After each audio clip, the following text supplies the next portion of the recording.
में सबसे पुराना गिरजाघर सेंट थॉमस चर्च किस राज्य में स्थित है? 4 विकल्प हैं, Assam, Goa, Kerala, Paschim Bangal. The oldest cathedral Saint Thomas church in India is located in which state? तो कौन से राज्य में आपका सबसे पुराना गिरजाघर है? तो मैं इसका सबसे पहले पूरा नाम बताना चाहता हूं।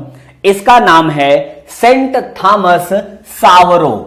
इसके साथ आप सावरो शब्द जोड़ दें तो ये सेंट थॉमस सावरो चर्च है और ये बनाया गया था 52 ईस्वी में। कब? 52 ईस्वी में बना है। मतलब आज के लगभग कितने साल पहले? लगभग 2000 में आप 30 साल घटा दीजिए तो 1970 साल पहले यह बना है। और इस चर्च को बनाया गया है केरल में। कहां पर? केरल में बनाया गया है। केरल का जिला जिसका नाम है थ्रिशूर। केरल के कहां पर? थ्रिशूर जिले में बनाया गया है। तो ये केरल के थ्रिशूर जिले में है। तो चेक करिए कितने लोगों का ये क्वेश्चन सही निकला। काफी टफ सवाल था ये आपके लिए, बिल्कुल मत घबराइए, अगला और टफ होने वाला है। पुरी में रथ यात्रा किसके सम्मान में आयोजित की जाती है? तो भाई हर साल पुरी की रथ यात्रा होती है। तो बेसिकली पुरी है कहां? पुरी है आपके उड़ीसा राज्य में। और उड़ीसा राज्य में हर वर्ष आषाढ़ माह में, कब? आषाढ़ जो है ये हिंदी का महीना कहलाता है। आषाढ़ माह में शुक्ल पक्ष में, कब? शुक्ल पक्ष में द्वितीया को, मतलब शुक्ल पक्ष के दूसरे दिन ये यात्रा निकलती है। इस साल भी निकली थी और इस साल सन 2019 में यह यात्रा निकाली गई है 4 जुलाई को। कब निकली है? 4 जुलाई को निकली है और यह यात्रा उड़ीसा में निकलती है। बेसिकली इस मंदिर के देवता जो भगवान जगन्नाथ हैं, वो इस यात्रा में अपनी मौसी के घर जाते हैं। इसीलिए दुनिया की प्रसिद्ध रथ यात्राओं में यह सबसे ज्यादा फेमस है, जो उड़ीसा पुरी में निकलती है। तो इसका राइट आंसर होगा भगवान जगन्नाथ। ओके, अगले क्वेश्चन पे चलते हैं। चेक करिए कितने लोग कितने पानी में हैं। कामाख्या मंदिर भारत के किस आधुनिक राज्य में स्थित है? तो कामाख्या ये देवी दुर्गा का एक अवतार है, दुर्गा का अवतार मानी जाती हैं। तो ये देवी मंदिर है। कैसा मंदिर है? देवी का मंदिर है। तो यह मंदिर किस राज्य में है? इस मंदिर की कुछ खासियत बता देते हैं कि यह मंदिर आपके नीलांचल पर्वत पर है। तो यह देवी मंदिर किस पर्वत पर है? नीलांचल पर्वत पर है।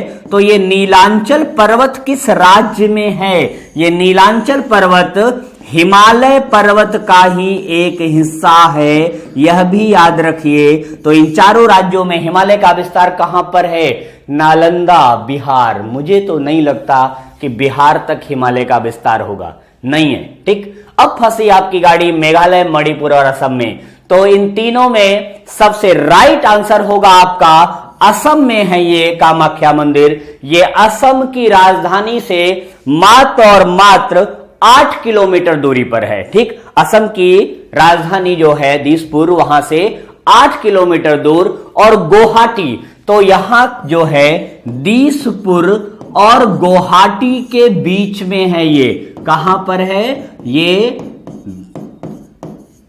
दिसपुर और गुवाहाटी के मध्य स्थित है। तो बेसिकली असम में है ये। यह क्वेश्चन पूछा भी गया था और आने वाले समय में ज्यादा इंपॉर्टेंट है ये नीलांचल पर्वत, कि किस पर्वत पे है? नीलांचल पर्वत पर है ये कामाख्या मंदिर। अगले सवाल पे चलते हैं हम लोग।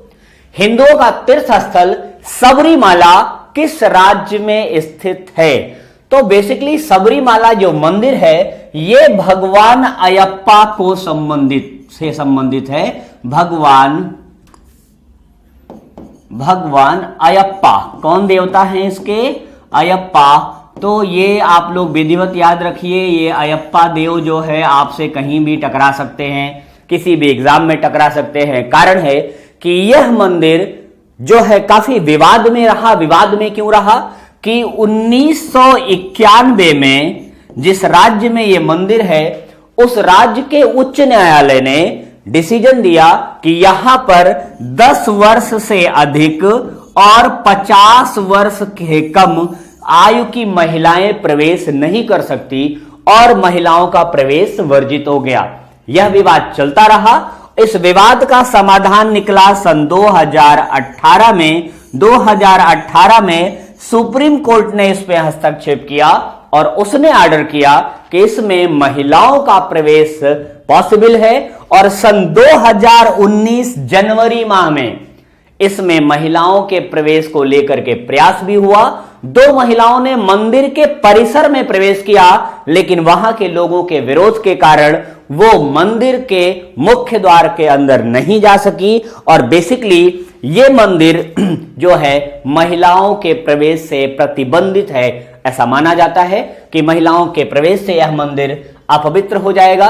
कहीं ना कहीं ये भारत की परंपराओं का दुर्भाग्य है कि हमें संविधान का पालन करने में भी जो है हमारी धार्मिक भावनाएं आहत हो रही हैं। तो एक बड़ा प्रश्न है, तो इस प्रश्न का जो राइट आंसर है वो है केरल।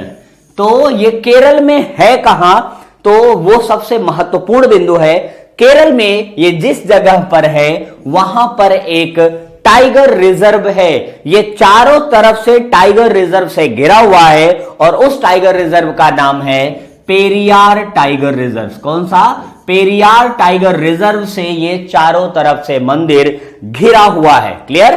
तो ये रहा आपका सबरीमाला मंदिर, केरल में है, भगवान अयप्पा को समर्पित है। 91 में प्रतिबंध लगा 10 से 50 साल तक महिलाओं को। 2018 में सुप्रीम कोर्ट ने इसमें हस्तक्षेप किया, ऑर्डर दिया और 2 जनवरी 2019 कब? 2019 में 2 महिलाओं ने प्रवेश करने का प्रयास किया, लेकिन वो मंदिर के अंदर नहीं जा पाई, मंदिर परिसर में प्रवेश कर पाई क्योंकि वहां के लोगों ने इसका विरोध किया। अगले सवाल पे चलते हैं।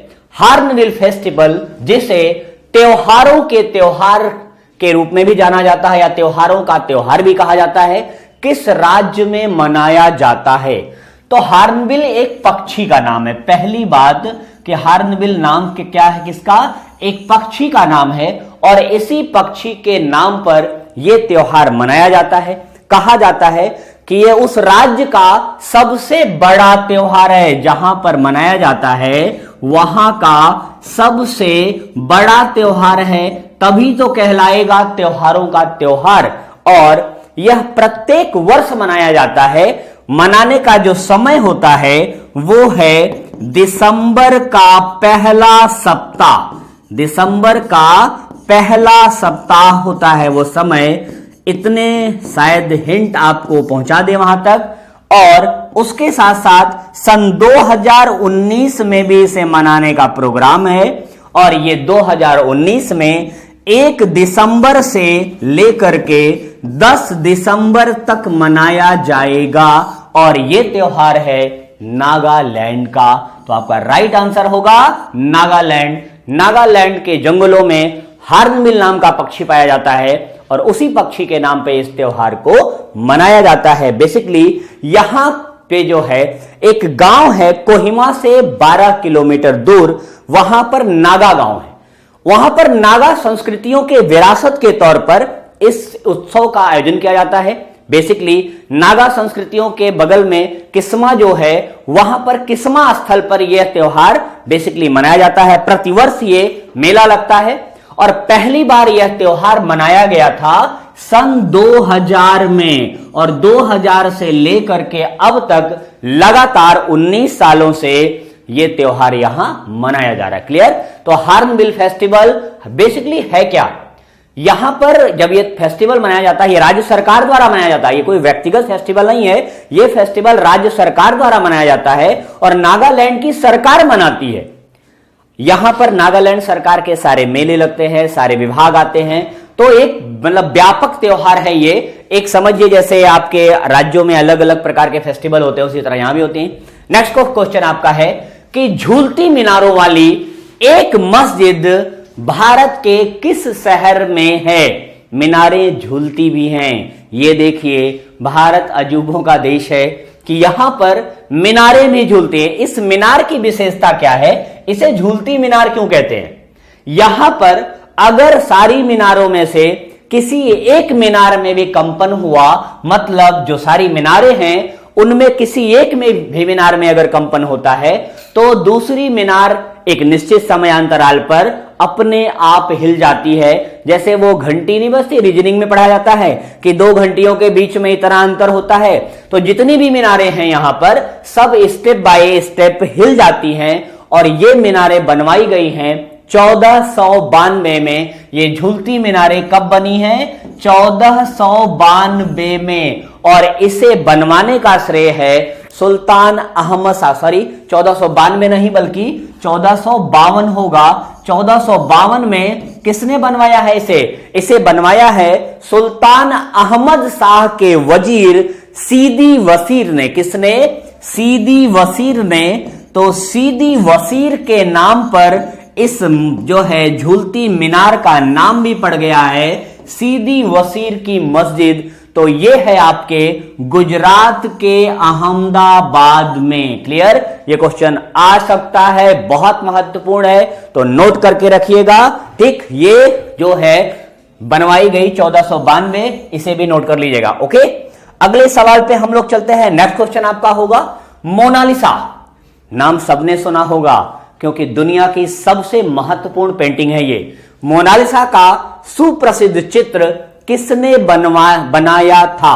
Who made the famous picture of Mona Lisa? Mona Lisa का चित्र बेसिकली बना कब? यह बना 1503 ईस्वी से 1519 ईस्वी के बीच में। और यह वो चित्र है कि जब यह बन के तैयार हुआ उसके कुछ ही वर्षों बाद, ठीक लगभग 200 कुछ ही वर्षों बाद से प्रसिद्धि मिल गई, लेकिन यह चित्र इतना महत्वपूर्ण रहा कि काफी दिनों तक संरक्षित रहा। और 1962 में इसकी नीलामी की गई। जब यह 1962 में नीलाम हुआ तो यह पेंटिंग $100 मिलियन में बिकी। कितने? $100 मिलियन में बिकी ये पेंटिंग। तो अब आप बताइए कि ये पेंटिंग बनाई गई लियोनार्डो दा विंची के द्वारा। बेसिकली लियोनार्डो दा विंची ने ये बनाया। ये पेंटिंग है कैसी? आपको जल चित्रण मिलता है, ऑयल चित्रण मिलता है, तो ये कैसी है? ऑयल पेंटिंग है। कैसी है? ऑयल पेंट है ये। तो ये ऑयल पेंट से बनाया गया चित्र है। क्लियर? इसीलिए इतने दिनों तक ये संरक्षित भी रहा। ओके, अगले सवाल पे चलते हैं हम लोग। नेक्स्ट सवाल 8वां आपका, द रेड साड़ी किसके द्वारा लिखी गई किताब है? ये रेड साड़ी किसके द्वारा लिखी गई किताब है? मैं आपको बता दूं, जिस व्यक्ति पर लिखी गई है उसका नाम है सोनिया गांधी। भारत की हैं ये। सोनिया गांधी के द्वारा सोनिया गांधी के जीवन चरित्र के ऊपर ये किताब लिखी गई है। और जब लिखी गई तो इसे भारत में प्रकाशित नहीं होने दिया गया। ये किताब जिस देश में लिखी गई वहां पर 2008 में प्रकाशित हुई, और जिस देश में लिखी गई उसका नाम है स्पेन। स्पेन में किताब लिखी गई, सन 2008 में यहां पर प्रकाशित कर दी गई। और इस प्रकाशित किताब पर भारत सरकार ने प्रतिबंध लगाया क्योंकि 2008 में कांग्रेस की गवर्नमेंट है और सोनिया गांधी के ऊपर लिखी गई है, तो नो डाउट इसमें कमेंट भी होगा। तो ये कमेंट को अप्रूव किया गया सन 2015 में नई सरकार के आने के बाद। और भारत में या यहां पर कहां पर?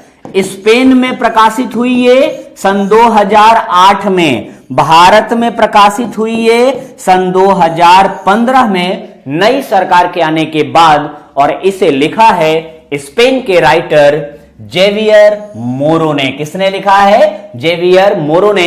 काफी चर्चित किताब है, काफी विवादित किताब है, और जो भी घटनाएं विवाद में आ जाएं वो परीक्षा में जरूर आती हैं। तो तैयार रहिएगा इस क्वेश्चन को लेकर के, कभी भी आपसे मिल सकता है। अगला सवाल है, इंडियन पार्लियामेंट्री डिप्लोमेसी नामक पुस्तक के लेखक या लेखिका कौन है? Who is the author of the book Indian parliamentary diplomacy? Meira Kumar, Lal Krishna Advani, Andy Marino या ममता बनर्जी? ये जिस व्यक्ति के द्वारा लिखी गई है, उसने जिस किताब को जब भी लिखा है तब वह संसद का सदस्य था। संसद का सदस्य होने के साथ साथ वह लोकसभा का सदस्य था। अब तो आप लोगों को सही ऑप्शन मिल गया होगा, क्योंकि एंडी मैरिनो यहां से बाहर कर दीजिए, ये लोकसभा सदस्य आपके नहीं रहे हैं। मीरा कुमार लाड़कृष्ण आडवाणी और ममता बनर्जी रही हैं, और यह किताब अभी हाल ही में 2015 में प्रकाशित हुई थी। कब? ये 2015 में प्रकाशित हुई थी, और इस किताब को लिखा पूर्व भारत की लोकसभा की अध्यक्ष मीरा कुमार ने। इन्होंने अपने लोकसभा अध्यक्ष रहने के दौरान पार्लियामेंट के सिस्टम को विधिवत लिखा है, उजागर किया है कि संसद कैसे चलती है, कैसे उसे रोक दिया जाता है, कैसे उसे नहीं चलने दिया जाता। इन्हीं सारी घटनाओं की चर्चा की है मीरा कुमार ने इंडियन पार्लियामेंट्री डिप्लोमेसी में। ये भारत में राष्ट्रपति पद की उम्मीदवार भी रह चुकी हैं। क्लियर? अगले सवाल पे चलते हैं। यस, और ये इस सेशन का आखिरी सवाल भी है और बहुत मजेदार भी है। खुल्लम खुल्ला किस प्रसिद्ध अभिनेता की आत्मकथा है? खुद लिखी उन्होंने, और यह आत्मकथा लिखी गई 2017 में। तो ये किताब, इस किताब को लिखा भारत के सबसे रोमांटिक हीरो ने। यह किताब भारत के सबसे रोमांटिक एक्टर पे लिखी गई है। इन चारों में सबसे रोमांटिक एक्टरों की बात करें जो 2017 में भी है, तो वो व्यक्ति है ऋषि कपूर। क्लियर? तो ये किताब लिखी गई है ऋषि कपूर के द्वारा। ऋषि कपूर ने अपनी आत्मकथा, अपने जीवन के कुछ खट्टे मीठे अनुभवों को इसमें बताया है, जो कि उनके रोमांच से जुड़ी हुई घटनाओं से जुड़ी हुई हैं। इसे उन्होंने ओपन किया है, इसीलिए इस किताब का नाम भी उन्होंने रखा है खुल्लम खुल्ला। ओके फ्रेंड्स, तो आज के इस सेशन में बस इतना सवाल। मुझे जरूर बताइएगा कि वीडियो आपको कैसा लगा।